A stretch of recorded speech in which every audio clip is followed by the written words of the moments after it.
Bonjour, bonjour une fois de plus. C'est un immense plaisir et une joie de vous retrouver et de partager avec vous des purs moments de plaisir autour de notre podcast Champion Story. Champion Story, comme vous le savez, c'est une production de Pixel Life Studio, une vitrine de découverte et de redécouverte de nos champions d'hier et d'aujourd'hui.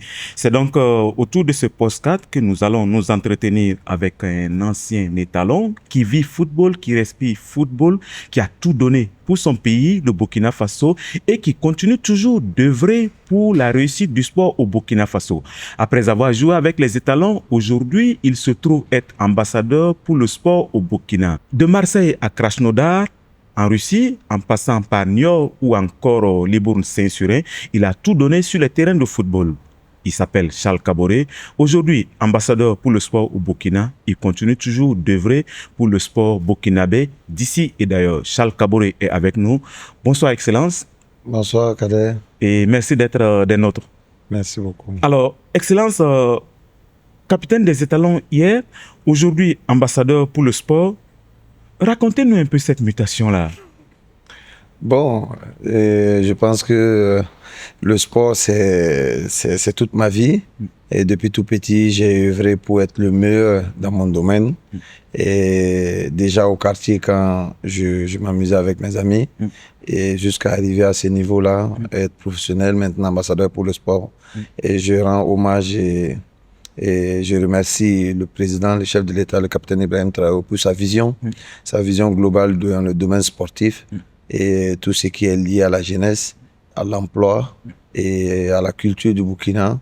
Et c'est un visionnaire et j'ai eu l'honneur qu'il me nomme ambassadeur pour le sport pour pouvoir rayonner le sport burkinabé à travers le Burkina déjà, valoriser nos champions, valoriser les sports en général et la diplomatie sportive au niveau international pour pouvoir amener des partenaires pour nous accompagner dans tout ce qui est infrastructure, tout ce qui est investissement dans le domaine sportif. Est-ce qu'il y a une différence de rôle? Quand vous étiez avec les étalons, vous avez été beaucoup capitaine des étalons. Après, vous êtes ambassadeur. C'est un peu le même management de ce qui se trouve autour de vous, les sportifs, et aussi la diplomatie sportive. Bon, c'est lié. Je pense que c'est la gestion des hommes, la gestion de connaissances, des réseaux. C'est très, très important d'avoir un bon réseau fourni.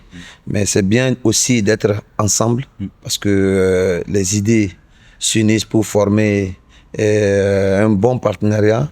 Et c'est dans cette œuvre-là que je sollicite beaucoup les autres sportifs qui veulent nous accompagner parce que c'est très très important et d'accompagner le Burkina Faso et tout tourne autour que du Burkina Faso, c'est très très important. Alors, comment s'est fait votre choix et votre nomination? On était assis, un jour, c'est vrai qu'on voyait Charles Kaboré, toujours au four au moulin, et puis un jour, on nous dit ambassadeur pour le sport au Burkina. On se demandait, mais c'est la première fois un ambassadeur pour le sport au Burkina? Oui, c'est la première fois. Bon, je pense que je profite de l'occasion pour saluer DG Fonds, Karim Souabou, le commandant Karim Souabou, qui a une grande vision du sport, qui est pragmatique et quelqu'un qui est objectif, qui a beaucoup de connaissances dans le domaine sportif parce qu'il a fait des études sportives, il a fait toute sa formation. Vous faites bien de le dire. Les gens vont dire que c'est un militaire, alors qu'il a beaucoup de connaissances, comme vous le dites, sur le sport. Voilà, il connaît et c'est quelqu'un qui maîtrise son domaine. Et quand on discute bien avec lui, on sait que c'est un visionnaire. Et il est en avance sur son temps. Et aujourd'hui, j'ai eu la chance avec lui à travers toutes les compétitions qu'on a pu participer ensemble, et que ce soit les Jeux africains au Ghana et le championnat d'athlétisme à Douala. Et il y a eu les Jeux olympiques à Paris. Tout à fait. Donc, j'ai pu faire le tour avec lui pendant la CAN aussi en Côte d'Ivoire. Et j'ai rencontrer les athlètes, j'ai pu échanger avec eux, leurs passions, leurs doléances, ce qu'ils ont besoin réellement pour pouvoir promouvoir et puis donner de la force à notre sport et comment on va faire pour gagner des médailles. Et j'ai été passionné et séduit par les autres disciplines parce que le football, j'ai pratiqué le football pratiquement toute ma vie et toute ma carrière, j'ai pu penser qu'au football. Aujourd'hui, j'ai la chance à travers ma nomination et à travers ce que j'ai découvert pendant mes voyages et une autre passion dans les autres domaines sportifs qui ont besoin de beaucoup de soutien, beaucoup d'accompagnement et Et c'est dans ce sens-là qu'on est en train de travailler aujourd'hui pour les valoriser, les donner de la force pour qu'on puisse ramener beaucoup, beaucoup de médailles et les encourager aussi à persévérer dans le travail. Ce que vous dites déjà à partir de ces sorties avec les différentes équipes nationales du Burkina, que ce soit en athlétisme, en football ou d'autres disciplines comme le cyclisme, vous avez déjà pris la mesure de ce qui vous attend comme boulot. Vous avez parlé des doléances. Vous savez que les sportifs burkinabés, ils ont énormément de doléances. Oui, c'est vrai, il y a beaucoup, beaucoup de doléances. Mais déjà, les sportifs à eux-mêmes, c'est la performance qui amène l'accompagnement. Il ne faut pas l'oublier. Parce que si on est bon, on n'est même pas obligé de demander. Les gens viendront automatiquement. Mais quand on est moyen ou mauvais, personne ne veut soutenir quelqu'un qui n'est pas performant. C'est vrai. Donc, l'appel aux sportifs, je fais un appel à nos sportifs d'être performants avant d'avoir tout ce qu'ils veulent. Parce que quand tu es bon, on ne demande même pas, on va t'accompagner naturellement. Je suis convaincu que lorsque les sportifs remporteront des lauriers, Charles Kaboré fera tout pour que ces sportifs puissent être rétribués à la hauteur de leurs performances. Oui, c'est important de conseiller, de parler à l'autorité, par sa vision déjà. Et lui-même, il sait naturellement que les sportifs, c'est des gens vraiment qui peuvent apporter beaucoup à un pays, que ce soit côté emploi, et direct ou indirect, les investissements dans le pays, il ne faut pas l'oublier. Et les sportifs, particulièrement les footballeurs, apportent beaucoup, beaucoup dans un pays. On va en parler vous concernant.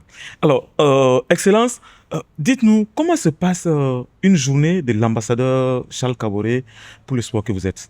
Bon, la journée d'un ambassadeur, c'est les audiences et être à l'écoute de tout le monde, parce que tout le monde est important, du plus petit au plus grand. Et les nombreuses sollicitations d'audience, ça ne manque pas, hein? Les appels, les doléances. Mais bon, il faut être attentif parce que tous les Burkinabés ont un état d'esprit sportif déjà. Et il faut chercher à accompagner les plus pertinents parce qu'il y a beaucoup, beaucoup d'activités dans le domaine sportif.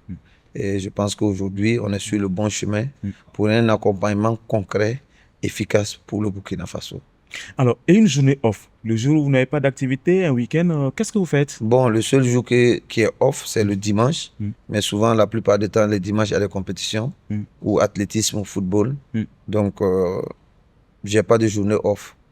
On ne dort jamais, on est toujours sollicité. Et c'est le sport, c'est comme ça, c'est un domaine qui est vraiment vivant et dynamique. Toujours la même passion. Toujours. D'accord. Alors, Charles, dites-nous, si vous n'aviez pas été un footballeur, qu'est-ce que vous allez faire dans la vie? Franchement, si je n'étais pas footballeur, j'allais m'enrôler à l'armée. Ah oui? C'était mon objectif parce que déjà, avoir un salaire fixe et deuxième objectif, c'est de servir parce que j'aime la discipline.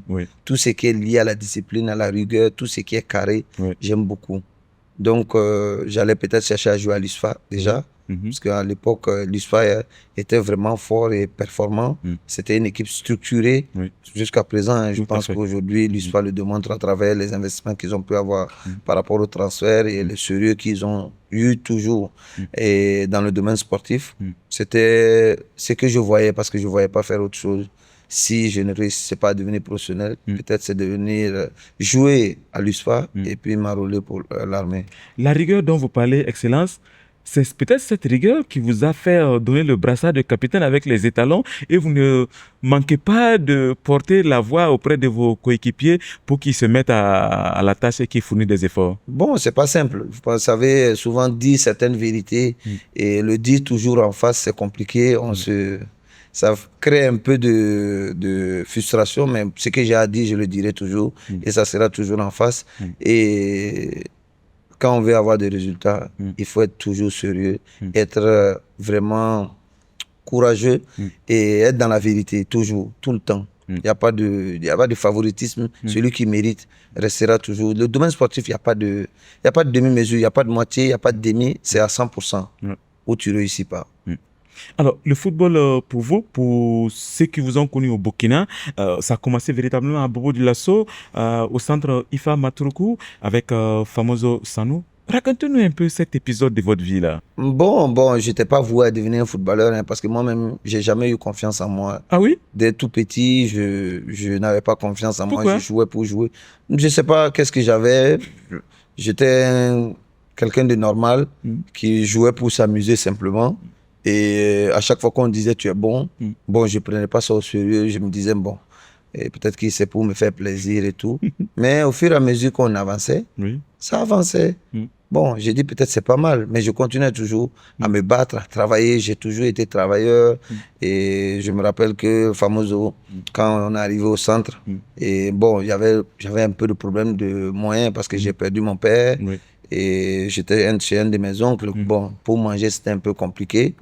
Et donc, j'entraînais jeudi et dimanche. Et il y a des jeunes qui venaient payer, des petits, les minimes, des sous-minimes, qui venaient des U7, U8, qui venaient souvent pour qu'on les entraîne. Les parents les déposaient. Et nous, on faisait répéter les exercices. Ah oui? Et Famoso, chaque mois, on me donnait 5 000 pour manger, m'occuper de moi, tout. Donc, ça m'a beaucoup aidé. Déjà, à partir de ce moment-là, vous vous êtes dit, pour que je puisse réussir dans la vie, il faut que je fonce. Oui, il faut que je sois travailleur. J'ai vendu du sable. J'ai vendu des sachets plastiques. J'ai fait quoi encore? J'ai poussé de l'eau, les barriques d'eau. Les barriques d'eau? Ah oui? Oui, j'ai vendu de l'eau. J'ai loué la barrique à 50 francs, l'eau 60 francs et je prenais 150. Donc j'avais 40 de bénéfices à chaque fois. Ça, c'est du courage. Bon, je n'avais pas le choix. Alors, vous êtes arrivé très jeune avec les étalons.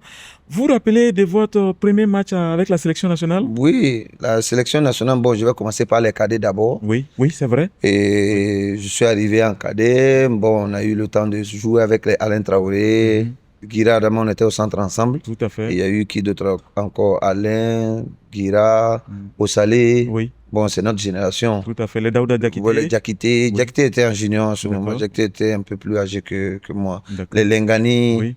Voilà. Jean-Noël. Voilà. Donc, j'ai eu la chance de jouer déjà à ce niveau, de côtoyer. Après, bon, j'ai été éliminé pour la CAN en Gambie. Oui. Donc, j'ai pas pu participer. De là-bas, directement, on m'a sélectionné au coach Sidiki Diarra, que je remercie beaucoup, qui m'a beaucoup relevé le moral. Parce que c'est très dur de rater une CAN. Et la CAN cadet, je l'ai raté. J'étais vraiment découragé totalement du football. Donc, je suis reparti à Bobo. Je me suis entraîné de nouveau. Et lui, il m'a redonné cette confiance-là en moi. Et j'ai pu aller jouer les Jeux de la francophonie au Niger, où on a terminé 3e. Tout à fait. Donc de là, on est venu, j'ai joué en junior. De junior, je suis passé en senior. Donc c'est allé trop vite pour moi, trop vite. Alors, senior, on s'est dit, ah, ça c'est le pays. C'est vrai que les petites catégories aussi, c'est le pays, mais en senior, c'est tout le pays qui vous regarde. Je rends hommage à Saboteur et paix à son âme, et qui a eu le cran et le courage de nous intégrer en équipe nationale A et de nous faire démarrer contre le Sénégal, qui est une grande équipe. Avec Pitrapa, avec Bakary Koné, le général. Sanou. Voilà, donc c'est quelque chose qui était vraiment incroyable. Et ce soir-là, on a joué le match de notre vie. Et donc, tout est parti de là, réellement. Heureusement que ça a bien marché ce jour. Oui, heureusement, parce que, bon, ça, on n'avait rien à perdre. C'était le tout pour le tout. C'était déjà un match, les gamins contre les professionnels. Voilà, bon, on n'avait pas de pression parce que nous, eux, ils avaient plus à prouver que nous. Mais on n'avait rien à perdre. On a joué à fond, on a gagné et c'était incroyable. D'accord. Alors, Charles, je vais vous montrer une image. Vous allez me dire ce que ça vous inspire, cette image-là. D'accord. Ça m'inspire la joie, la fête, un bon moment. Parce que c'est là où on a terminé champion. C'était contre Lyon. C'était un beau but que j'ai marqué de loin contre Lyon. On se rappelle de ce but-là, hein? Voilà. Une frappe hors des 18 mètres, oui. Non, mais cette année-là, c'était vraiment notre année. C'était déjà dessiné. Et on savait que c'était vraiment l'année, notre année. Il n'y avait rien à dire. Quand c'est ton année, tu le sais. Parce qu'il y a des résultats, vraiment, il y a des moments où à chaque moment, on gagnait 1-0 ou à la dernière minute, 92e minute. C'était incroyable.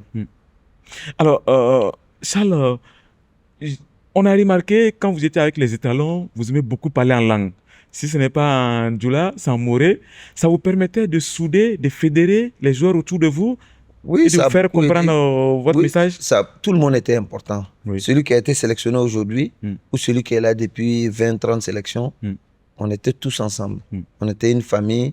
À chaque fois, l'équipe nationale, quand on quittait l'équipe nationale, on avait hâte de se retrouver le plus rapidement possible. Il y avait l'union, même s'il y avait des grosses têtes, parce qu'il y avait des leaders quand même. Et je pense que tout le monde voulait être capitaine. Oui.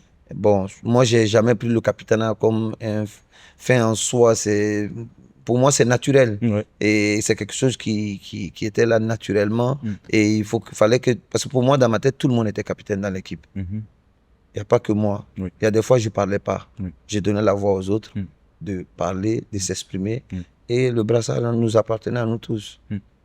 Et ça vous a beaucoup, en tout cas, apporté chance au cours de votre carrière. Charles, parlez-nous un peu de votre transfert à Marseille. Je me rappelle, vous étiez à Libourne Saint-Surin. Du coup, paf, vous débarquez à Marseille, l'un des plus grands clubs français à l'époque.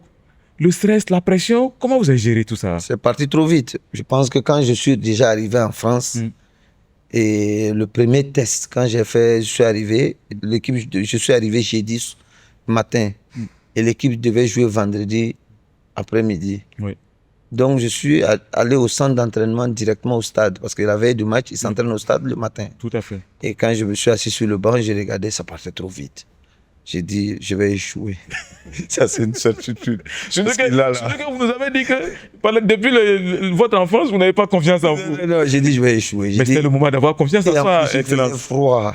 Oui. Il faisait froid. Je dis, qui m'a amené ici? Ça va être compliqué. Oui. Et après, le même soir, je me suis entraîné avec la réserve. Oui. Et il faisait très très froid. Très très très très froid.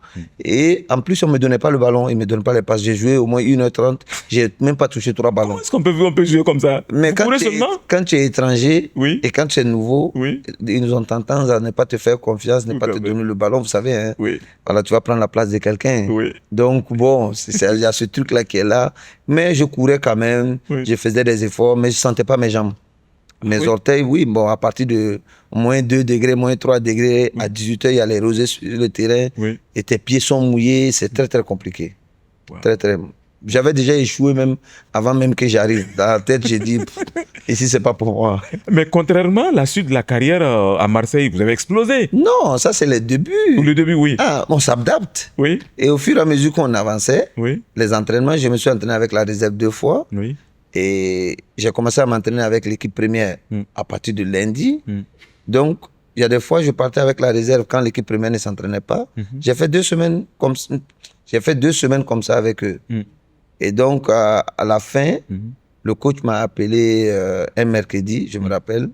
Il m'a dit, OK, on voit tes qualités, tu n'es pas mal. Il y a quelques défauts, mais il y a plus de qualités que de défauts. Donc, on veut te garder. Moi, je ne sais pas ce que j'ai donné au coach. Là, j'ai dit vraiment... J'ai même pas touché 10 ballons. Donc peut-être que vos déplacements montraient que vous suivez le jeu. Il savait l'engagement parce que j'étais beaucoup engagé à cette époque.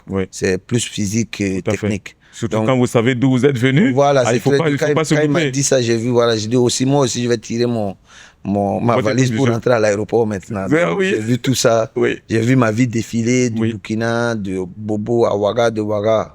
Et en France, c'est incroyable. Donc après, j'ai joué combien? J'ai joué 12 matchs, 16 matchs. 12 la première année, de février à juin. Après, j'ai joué 16 matchs de juin à décembre, de août à décembre. D'accord. Donc après, on était là, José Anigo venait pour me voir jouer. Exactement. Et il y a l'agent, le recruteur de Barcelone qui était qui recrute en France, m'a appelé, il m'a dit... Ça va, c'est toi Charles Caboret? J'ai dit oui. Ton âge, c'est ton âge? J'ai dit oui. Il dit, c'est bon. On a fait un bon africain, je n'ai pas dit non. J'ai dit oui. J'ai dit oui. Et il a dit, est-ce que tu as un agent? J'ai dit oui. Il a donné le numéro, j'ai donné le numéro de mon agent. Il dit, OK, continue comme ça. En juin, on te suit. En juin, on reviendra vers toi. Voilà. C'est vrai qu'il y a eu cette rumeur-là. Ce n'est pas une rumeur, c'est confirmé. Vous devriez aller à Barcelone. Je devais aller à Barcelone à la fin de saison. Et ils ont appelé mon agent, il était avec José Anigo. Et il dit qu'avec Barcelone que je parlais tout de suite. Donc ils veulent Charles. Et lui, il est venu, il ne m'a même pas bien vu. Je ne sais même pas s'il m'a bien vu. Il a déjà... Il a accepté directement, il a parlé à peut-être qu'il a vu le profil, il a vu toutes les statistiques. Il a vu le match. Le match, là, on a joué quand on a perdu. Et après, il est venu me voir, il m'a salué, tout. Et il a appelé Pape pour dire, bon, on a un joueur qui n'est pas mal, qui est bien et tout, il peut intégrer. Et au début, il voulait me recruter et me reprêter à Libourne. Oui.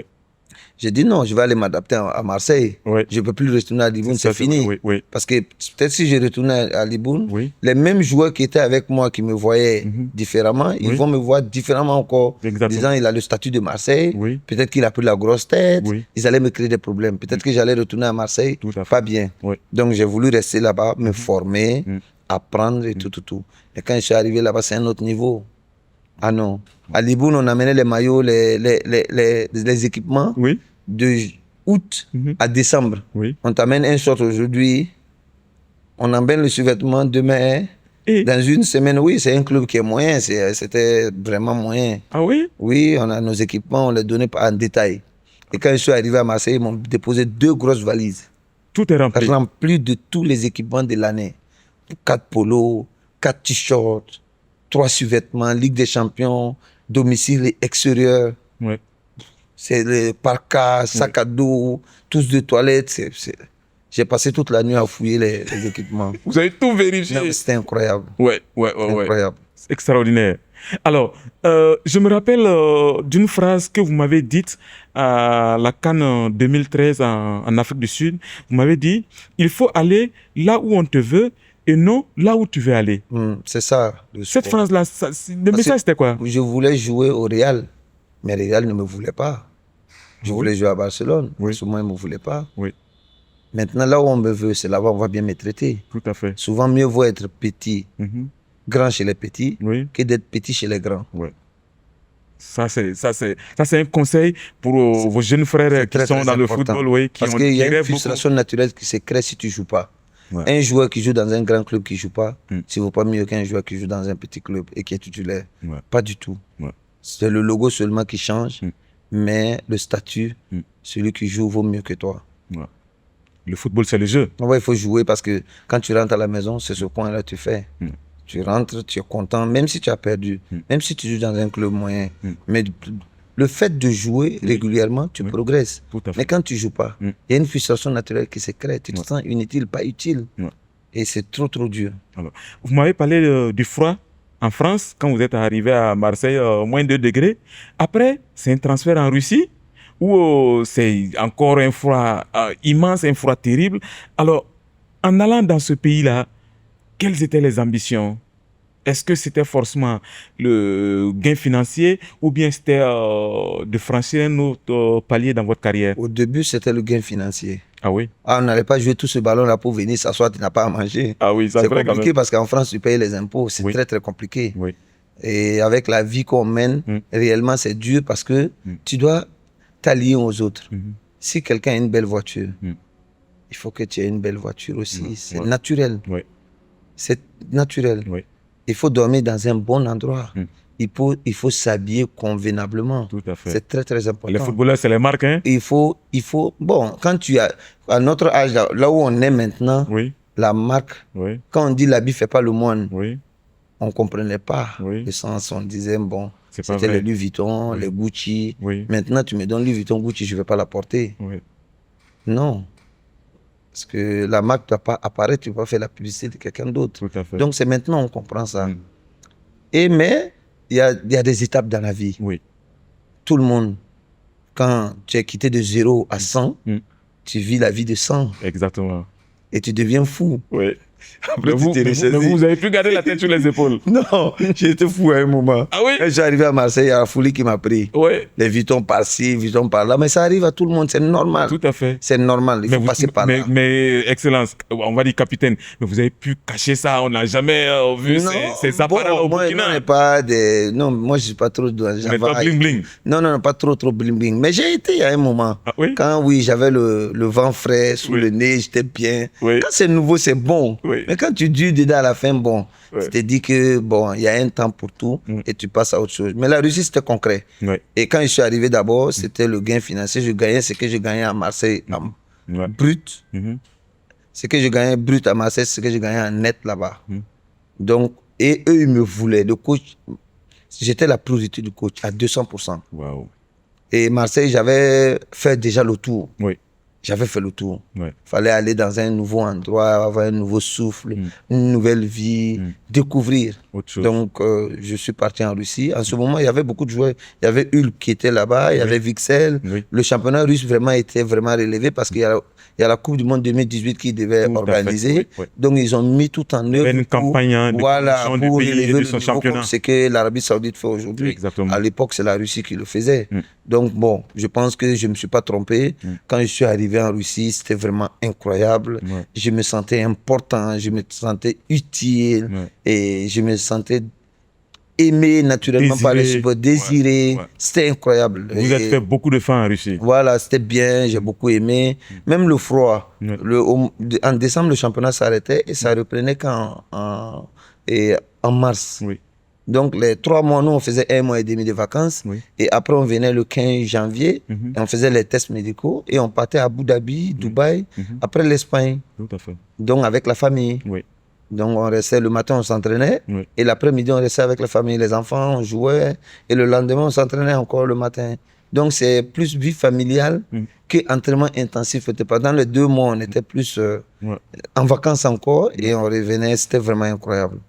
Le froid en Russie, donc, vous l'avez supporté sans trop de difficulté? Non, on n'avait pas le froid. En mars, il y a plus de froid. En mars, il y a plus de froid. Et en décembre, quand il commence à faire moins 10, moins 15, on part. Ouais. Ah, ça c'est super, capitaine. Alors, l'un de vos moments forts avec le Burkina, c'est la CAN 2013. J'ai vu en Afrique du Sud, à Nelspruit, un Charles Kaboré qui s'est métamorphosé, métronome du milieu de terrain, qui haranguait ses camarades, ses copains. Vous jouez à la fois milieu offensif et milieu défensif, pratiquement juste devant la défense, mais vous avez tenu. Merci. La dragée haute devant des grosses cylindrées du football africain, comme la Zambie, le Nigeria. C'était dur, c'était dur. Zambie, là même, c'était encore plus compliqué. Oui. Éthiopie, c'était dur, même si on a gagné. Tout à fait. Le score était large, c'était compliqué. Le premier match, je n'ai pas joué contre le Nigeria parce qu'il était suspendu. Tout à fait. Donc, je veux dire simplement merci à Paul Put, qui a su me donner confiance en moi, qui a su me respecter. Parce que être un entraîneur, c'est de connaître ses joueurs. Quelles capacités ils ont. Qu'est-ce qu'ils peuvent faire pour l'équipe. Quels sacrifices. Et Paul Put, il était très, très intelligent. Et il m'a valorisé, il m'a donné de la force. Il m'a donné la liberté de m'exprimer en dehors et à l'intérieur du terrain. Et c'est très, très important pour un joueur. Donc, j'ai décidé de ce que je voulais faire sur le terrain. J'avais le choix, tout en respectant les consignes. Les consignes, oui. Et je félicite le groupe, que ce soit Florent Bamba, Diakari Gakone, Paul Koulibaly, Pierre Koulibaly, Souleymane Paix à son âme, et Razak Traoré, et Issouf Ouattara, Balima Wilfried, et Wilfried Da. Et voilà, c'est ceux-là on a besoin de. C'est pas les Charles Kaboré, les Pitrapa, les Alain là, qu'on doit beaucoup se concentrer dessus parce qu'ils étaient déjà connus. Tout à fait. Mais ceux qui ont donné plus de force, plus de valeur à cette équipe, c'est de eux on ne parle pas actuellement. Alors que c'est eux qu'on doit valoriser. C'est eux qui ont donné beaucoup, beaucoup de force à l'équipe. Parce qu'on avait un banc fourni, que ce soit Nakoulma. C'était incroyable. On vivait bien ensemble. Et quand on montait sur le terrain, chacun enlevait ses égos. Rabou Ali, chacun enlevait ses égos, mettait son ego de côté pour se battre pour le pays et pour le résultat. Et on a passé une très bonne... On ne savait même pas qu'on allait arriver à ce niveau-là. Quand on est arrivé, c'était de gagner au moins un match. Et on est arrivé à monter haut, aussi haut. Et à la fin, quand on pleurait, moi j'ai dit, on ne peut pas pleurer. C'est ça. On était venu pour gagner un match. On est arrivé en finale, mon frère. On voulait prendre la coupe. Est-ce qu'on peut avoir mieux que ça? Non, on est ambitieux. Moi, je suis ambitieux. Je suis très, très ambitieux. Mais je suis logique. Quand on est arrivé là, vraiment, c'était le summum. C'était le summum. On a joué 2 matchs de classement. On a joué 2 prolongations. Tout à fait. 2 prolongations dans une compétition, c'est beaucoup. Pour une équipe qui a eu quelques blessés, qui a eu une bonne préparation. Et jouer contre le Nigeria qui avait autant de professionnels et qui s'étaient préparés pour la compétition. Vraiment, vraiment préparés. Alors, on va laisser le football. Excellence, dites-nous, quel était le genre de musique que vous écoutiez? On voyait avec les écouteurs, les joueurs de votre époque, c'était les grosses casques. Voilà, oui. Quel genre de musique vous écoutiez avant de monter sur le terrain? Bon, moi j'écoutais de tout. Je peux écouter du Salif Keita, Oumou Sangaré, Flobi, Oui, et Smarty. oui. Bon, j'aimais beaucoup les Yélène aussi à Tout à l'époque fait, oui, et à tout. l'époque, oui. Et il y avait qui d'autre encore? J'aimais les chansons 50 Cent, Oui, le rap. oui. Bon, moi je m'adapte, je suis universel. Tous les genres. Je suis Ça universel. vous donnait du punch? Oui, bon, vous savez, c'est le football là. Même si tu écoutes la musique et tu n'es pas bon, le jour que tu montres que c'est pas ton jour là, Oui. c'est gâté. C'est compliqué, très très compliqué. Ouais. Parce que le pire Oui. pour un footballeur, c'est de dire aujourd'hui je vais tout casser. Ouais. Et c'est ce jour-là que tu vas rien casser du tout. Ah oui? Ah non, il faut rentrer, voir ce qui va se On peut pas promettre de bien jouer Non. quand on se sent en confiance avant le match? Non, non, non. Il y a des jours où tu te sens bien. Quand tu montes sur le terrain, catastrophe. Ah oui? Oui. Ça vous est déjà arrivé? Mais beaucoup de fois, j'ai pénalty, carton rouge. et Oui, tout. oui.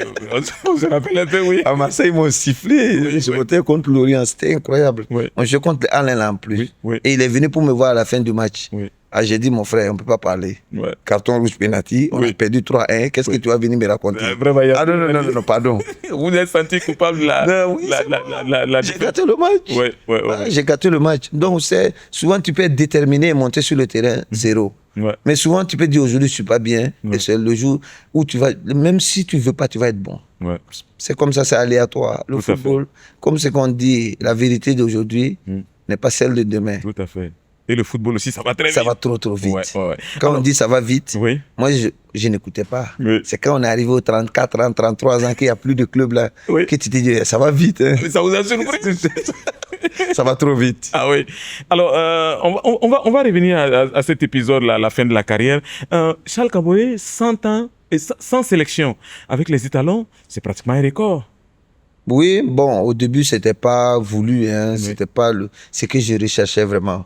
C'était de jouer, de prendre du plaisir, servir mon pays et me battre parce que les dévanciers nous ont montré le chemin. Oui. Il y a eu les Soulama, les Dagano, et que ce soit les Raïm Ouedraogo, que ce soit des gens où Mamadou Zongo, où on Tout à courait fait. derrière les voitures, Oui. on rêvait. Tout à fait. On rêvait, Oui. c'était un rêve. C'était des modèles. Voilà, c'était des modèles. Et souvent, quand on est petit, on a des références. Il faut toujours se viser Oui. quelqu'un qui Vouloir ressembler à quelqu'un. vouloir ressembler à À quelqu'un qui a un réussi. modèle de réussite. À un modèle de réussite, c'est très très important. Et toi, tu vas tout faire pour dépasser cette personne. Oui. Et moi, j'ai toujours eu ça. Oui. Puis tu ne vois pas quand il a amené sa voiture, là, Audi TT, au Comet, quand on était en junior. Oui. Oh, c'était incroyable. Quand on a fini l'entraînement, on est parti regarder la voiture, l'intérieur. Oui. J'ai dit, oh, si j'ai fait.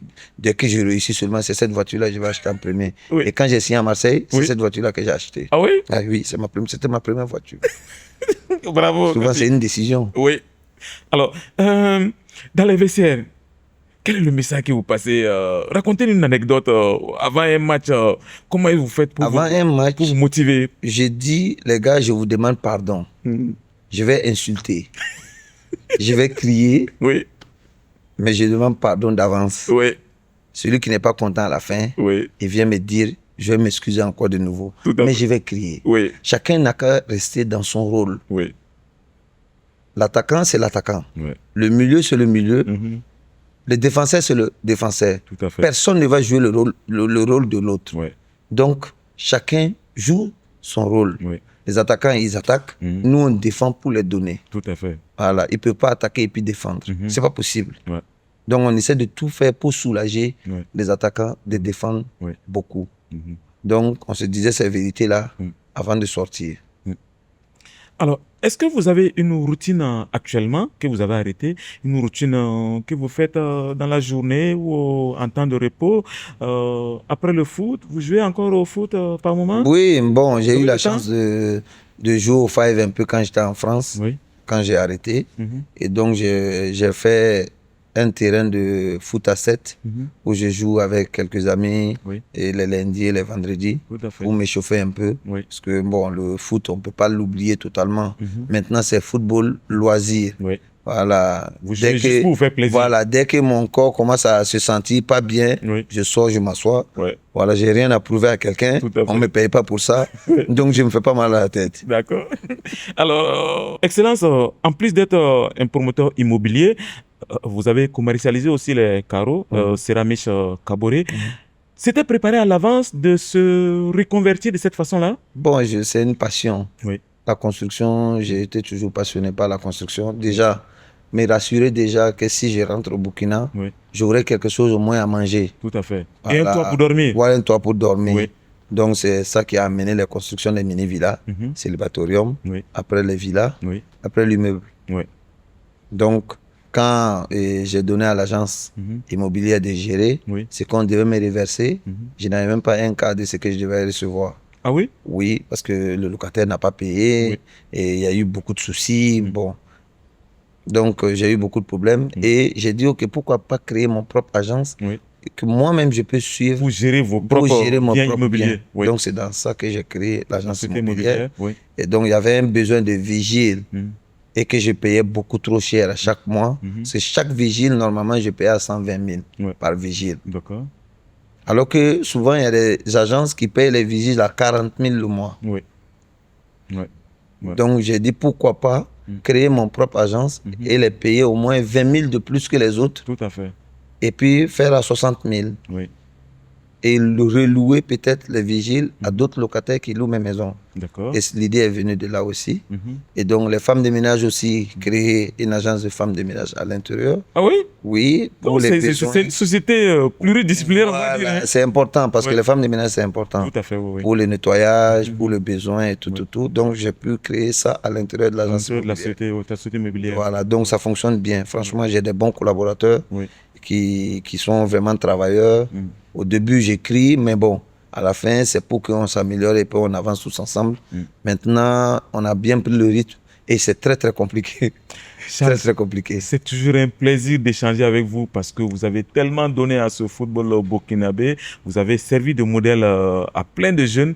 On tire vers la fin de cette émission. Alors, quel est le message que l'ambassadeur pour le sport au Burkina peut donner aux jeunes burkinabés qui désirent embrasser la carrière de sportif, on va dire de façon générale comme ça, mais de footballeur de façon particulière? Et pratiquer le sport, c'est très, très important. Que ce soit à tous les niveaux, que ce soit des vieux ou des jeunes. Pratiquer du sport, déjà, c'est bien et c'est très, très bien. D'accord. Se spécialiser dans une discipline, c'est bien aussi, parce qu'on peut avoir des gains et des bénéfices. Retour peut-être à l'investissement parce qu'il y a beaucoup d'efforts. D'accord. Beaucoup d'efforts. Quand nous on jouait au début, on nous frappait parce que tu t'es sali à l'extérieur, tu viens à la maison et souvent tu perds tes chaussures parce que tu formes les buts avec tes chaussures et souvent tu oublies ou bien quelqu'un prend et ramène à la maison. Le sac à dos, souvent on forme les buts avec et c'est très compliqué. Je me rappelle, j'ai marché pieds nus beaucoup de fois parce que je perdais mes chaussures à chaque fois. Et les gens partaient avec mes chaussures. Quand je rentrais à la maison, on me frappait dessus. Et je faisais des mois avant d'avoir de nouvelles paires. Je marchais pieds nus. Donc, et on est passé par là aussi. Et d'être, tout ce que j'ai à dire à la jeunesse, et d'être courageux et travailleur. Rien, on peut rien avoir sans travail. Quand on est sérieux et choisir une discipline où on veut réussir dedans, chaque discipline, souvent j'ai dit, même si c'est pour vider les toilettes, il faut être le meilleur. Des videurs de toilettes. Le meilleur du Burkina, pourquoi pas le meilleur du monde. Dans tous les domaines, tous les domaines qu'on fait, on doit tout faire pour être le meilleur dedans. Et c'est dans ça, c'est en étant meilleur que les gens reconnaissent et ils vont te valoriser à travers ce que tu produis. Et c'est très, très important. De ne pas rester là à attendre toujours qu'on tende la main. On a tendance toujours à tendre la main. Souvent, il faut obliger aux gens de venir vers toi. Il faut se rendre indispensable. Et pour se rendre indispensable, il faut travailler. Travailler tout le temps et être le sérieux dans tout ce qu'on fait. Quand on dit 10 heures, tu arrives à 10h30, c'est moyen. Tu dois arriver 30 minutes ou 20 minutes avant. C'est très, très important, la discipline. Excellence, j'ai retenu 2 mots de vous. Vous avez dit au cours de nos échanges, vous avez parlé de rigueur. Il faut être rigoureux, il faut être discipliné. C'est ça la clé de votre réussite? Bon, j'ai été discipliné, respectueux et travailleur. Ça, c'est très, très important. C'est pratiquement la fin de cette émission, ça va très vite. Aujourd'hui, on va dire Charles Kaboré, l'ambassadeur pour le sport excellence. Vous êtes un homme heureux. Bon, je suis heureux, je suis utile Ouais. à mon pays. J'ai travaillé et j'ai travaillé pour mon pays, j'ai travaillé à l'extérieur. J'ai eu beaucoup, beaucoup d'expérience à travers mes voyages, à travers mes rencontres. Donc aujourd'hui, je rentre et je profite de l'occasion encore pour remercier. Vous remettez encore au service de votre pays. Voilà, et je remercie le président, le capitaine Ibrahim Traoré, qui a eu la vision de me nommer en tant qu'ambassadeur pour le sport. Et je suis reconnaissant pour ça. Et je veux me rendre utile et serviable pour mon pays, toujours. C'est le Burkina d'abord, rien que le Burkina. Merci beaucoup, Excellence. C'est la fin de cette émission. Nous espérons que vous avez pris du plaisir à nous suivre. On va se donner très prochainement rendez-vous pour un autre numéro de Champion Story. Et on se dit au revoir et à très bientôt.